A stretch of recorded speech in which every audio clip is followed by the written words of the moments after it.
कोई कानून नियम है, कायदा है या नहीं है, संविधान है या नहीं है? ये राजनीति होती है। ये राजनीति सत्ता के लिए तुम किसी भी हद तक चले जाओगे, कुछ भी करोगे सत्ता के लिए। अरे मेरे से दुश्मनी है, मेरे को गालियां दे लो यार, दिल्ली के लोगों का इलाज तो मत रोको कम से कम।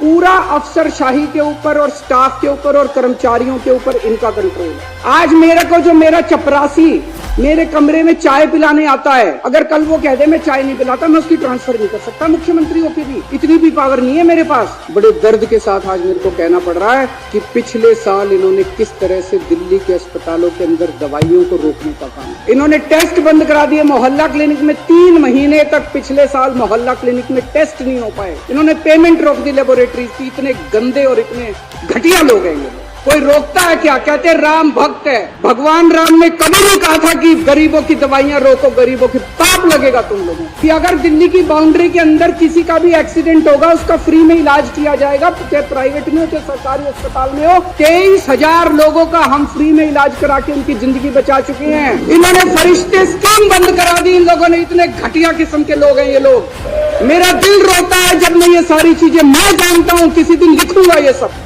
कि किस तरह से भारतीय जनता पार्टी के लोगों ने कितने घटिया स्तर के ऊपर इन लोगों ने काम। फाइनेंस डिपार्टमेंट पैसा नहीं दे रहा जल बोर्ड का। 6 महीने से पैसा नहीं मिला जल बोर्ड को। जल बोर्ड चलेगा कैसे? धमकी दी जा रही है कि फाइनेंस डिपार्टमेंट के प्रिंसिपल सेक्रेटरी को धमकी दी जा रही है, खबरदार अगर तूने पैसा दिया। लोग एक प्रश्न पूछने लगे हैं, क्या मोदी जी केजरीवाल को खत्म करना चाहते हैं? आज पूरे देश के अंदर बीजेपी का सबसे बड़ा चैलेंजर आम आदमी पार्टी है। 2024 के अंदर बीजेपी अगर नहीं हारी लोकसभा चुनाव, तो 2029 के अंदर आम आदमी पार्टी इस देश को बीजेपी से मुक्ति दिलाएगी।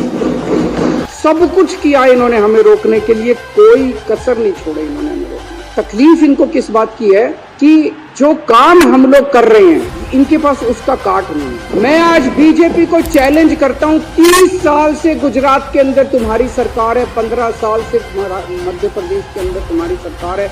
एक राज्य के अंदर बिजली फ्री करके दिखा दो, तुम बिजली 24 घंटे करके दिखा दो। शिक्षा के लिए जाना जाता है दिल्ली को कि स्कूल बड़े अच्छे हो गए, और इनके स्कूलों को उठा के देख लो, गुजरात, मध्य प्रदेश, उत्तर प्रदेश के स्कूलों को उठा के देख लो, क्या हालत बना रहे। मैं चैलेंज करता हूं बीजेपी को, इतने सारे स्कूल तो छोड़ो, 10 स्कूल तुम अपने गुजरात में, मैं तो इतना घूमा गुजरात में चुनाव पर, एक स्कूल नहीं मिलता था जो इन्होंने सीखा। 30 साल के अंदर तुमसे एक स्कूल ठीक नहीं हुआ। ये काम तुम नहीं कर सकते, इसलिए इनको तकलीफ। सुप्रीम कोर्ट ने ऑर्डर पास किया, भाई ऐसे सरकार नहीं चल सकती, इनके ऊपर कंट्रोल मुख्यमंत्री का होगा। इन्होंने कानून ला के पास कर दिया कि नहीं, कि मुख्यमंत्री का नहीं होगा, एलजी का कंट्रोल होगा, केंद्र सरकार का कंट्रोल होगा। अब ये क्या कर रहे हैं? एक IAS अफसर को बुला के धमकी दी जा रही है। धमकी क्या दी जा रही है कि अगर तुमने इस सरकार का एक भी काम किया, किसी भी मंत्री का एक भी काम किया, तुमको जेल भेज देंगे। रो रहे हैं दिल्ली सरकार के कर्मचारी। एक मेरे पास अफसर आया, टप आंसू बह रहे थे, 56 साल की उम्र है उसकी, और टप आंसू बह रहे थे उस IAS अफसर के। वो बेचारा, वो कहता है जी मैंने कभी ऐसी नौकरी नहीं देखी, इस तरह का माहौल मैंने कभी नहीं देखा कि खुलेआम हमें धमकाया जा रहा है। अब ये ऑपरेशन लोटस करने आए हैं, कितने ऑपरेशन लोटस कर लिए, अब तो थकते भी नहीं हो तुम, हमारी दाद तो देनी पड़ेगी तुम लोगों को। हमें क्यों नहीं तोड़ पा रहे ये लोग, हमें क्यों नहीं खरीद पा रहे? क्योंकि हमने कोई गलत काम नहीं किया। आप सब लोगों को, इतने सारे लोगों को इन्होंने अप्रोच किया। मैं सलाम करता हूँ आप लोगों को कि क्या गजब के लोग हो आप लोग। टूटे नहीं आप लोग, टूटे नहीं। आप ही मेरी ताकत हो।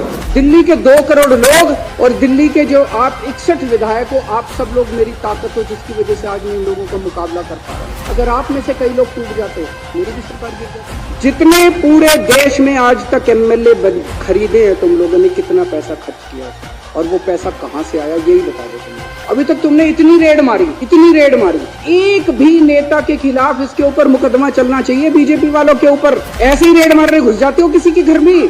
मनीष सिसोदिया के यहाँ इतनी रेड मारी, आप लोगों में से कितने MLA के यहाँ रेड मारी, सत्येंद्र जैन के यहाँ रेड मारी, संजय सिंह के यहाँ रेड मारी, कहीं कुछ एक नया चवन्नी मिली, एक पैसा नहीं मिला। अरे हमारी संपत्ति लोगों के दिलों के अंदर है, बैंक अकाउंट के अंदर, और हमारा बैंक अकाउंट लोगों की आंखों के अंदर। यहाँ नहीं है हमारी संपत्ति जहाँ ढूंढ रहे हो तुम लोग। मेरी ये विधानसभा भंग भी कर दें, अगर ये जितने मर्जी षड्यंत्र करते रहें, सत्ता में होते हुए या सत्ता में बाहर रहते, मेरी जिंदगी आप लोगों के लिए है। 7 जन्म में भी मैं आपका एहसान नहीं चुका सकता जो एहसान दिल्ली वालों को।